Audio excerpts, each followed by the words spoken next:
আমরা প্রত্যেকেই বিপ্লবের সন্তান। বিএনপি তো বিপ্লবের সন্তান। বিএনপি গঠন হয়েছে একটি বৃহত্তর রাজনৈতিক দর্শন প্রতিষ্ঠা করার জন্য। সেটা হচ্ছে বহুদলীয় গণতন্ত্র, মুক্ত কণ্ঠে কথা বলার অধিকার। এটা নিয়েই 7ই নভেম্বরের ঐতিহাসিক সিপাহী জনতার বিপ্লব। আমরা বিএনপি সংগঠন, যুবদল, ছাত্রদল, শ্রমিক দল, স্বেচ্ছাসেবক দল, আমরা প্রত্যেকেই বিপ্লবের সন্তান। এই বৈপ্লবিক চিন্তায় আমাদেরকে এরশাদের বিরুদ্ধে দুর্বার আন্দোলনে দেশনেত্রী বেগম খালেদা জিয়ার নেতৃত্বে আপোষহীন সংগ্রাম করেছে। কোনো আপোষকামিতা ছিল না, কোনো ধরনের গোপনতা ছিল না, টেবিলের নিচে আন্ডারহ্যান্ড লেনদেন ছিল না।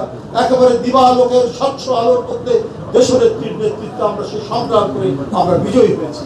তখনও কেউ যখন জামাত এবং আওয়ামী লীগ চলে গেল নির্বাচনে, অনেকে হতাশা ব্যক্ত করেছে। বহু লোক বলেছে, আরে তোমরা গেলে না নির্বাচনে, তোমরা তো পিছিয়ে পড়বে। কিন্তু আমরাই জিতেছি আলটিমেটলি।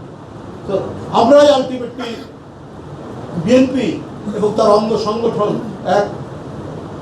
এক ভয়ঙ্কর আন্দোলন অতিক্রম করে আমরা সেদিন গণতন্ত্র যে সুবাতাস, সেই সুবাতাস বইয়ে সক্ষম হয়েছিলাম।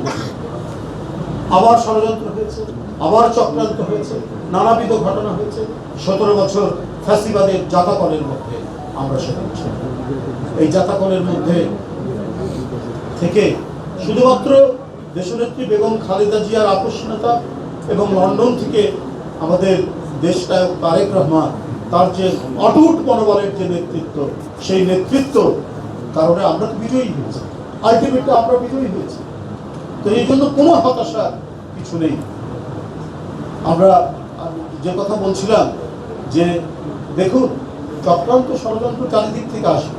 আমি যে কথাটা বলছিলাম যে 45 বছর ওই লোক কোথায় ছিল, মেজর মুজাফফর কিভাবে আসতে পারবে?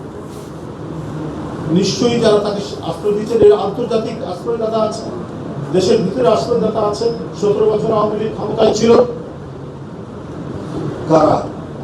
আমরা 7ই নভেম্বরের সময় দেখেছি যে তাদের সিদ্দিকী আরেকটি দেশে গিয়ে আশ্রয় নিল, তাকে অস্ত্র দেওয়া হয়েছিল। সে বাংলাদেশের বিভিন্ন জায়গায় নানা ধরনের সন্ত্রাস সংঘর্ষ সে করেছে। এটা কারা তাকে আশ্রয় দিয়েছে? কারা তাকে এইভাবে প্রশ্রয় দিয়েছে? সে দেশের বিরুদ্ধে, দেশের সেনাবাহিনীর বিরুদ্ধে লড়াই করেছে। 71 ছিল এক ধরনের, আমরা বিদেশি সেনাবাহিনীর বিরুদ্ধে লড়াই করেছি সবাই মিলে, বাংলাদেশের আর্মি, বাংলাদেশের ছাত্র জনতা।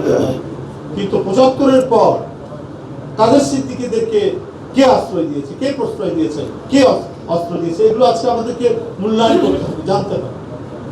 আজকে 5000 আওয়ামী লীগের নেতা কর্মী যারা বাংলাদেশের ছাত্রদেরকে, মুগ্ধকে, ওয়াসিম আকরামকে, আবু সাইদকে পুলিশের সাথে পাশাপাশি দাঁড়িয়ে গুলি করে হত্যা করে রক্তের বন্যা বইয়ে দিয়ে যারা ভারতে পালিয়ে গেল, সেই 5000 নেতা কর্মী তাদেরকে কে তারা আশ্রয় দিয়েছে? তো আজকে মেজর মুজাফফর সেই 45 বছর কিভাবে টিকে থাকলো? আপনারা কিছু আওয়ামী লীগ ক্ষমতায় থাকতে মুজিব মার্ডারের একজন ব্যক্তিকে ধরিয়ে দিলেন, তাহলে মুজাফফর থাকলো কি? এটা আজকে জাতির প্রশ্ন, সবার প্রশ্ন। তাই আজকে আমি মনে করি সবাইকে ঐক্যবদ্ধ থাকতে হবে। কেউ কোনোভাবেই আপনারা হতাশা প্রকাশ করবেন। আপনারা সমগ্র জনগোষ্ঠীর তারুণ্যের অংশ, যুবক অংশ, একটা বিশাল শক্তি আপনাদের মধ্যে নিহিত আছে। যেমন পরমাণুর মধ্যে বিশাল শক্তি নিহিত থাকে, ঠিক একটি জাতিগোষ্ঠীর মধ্যে একটা বিশাল শক্তি নিহিত আছে যুবকদের মধ্যে, তরুণদের মধ্যে। নিশ্চয়ই আপনারা কোনো না কোনোভাবে আপনারা মূল্যায়িত হবেন, এ আমার দৃঢ় বিশ্বাস।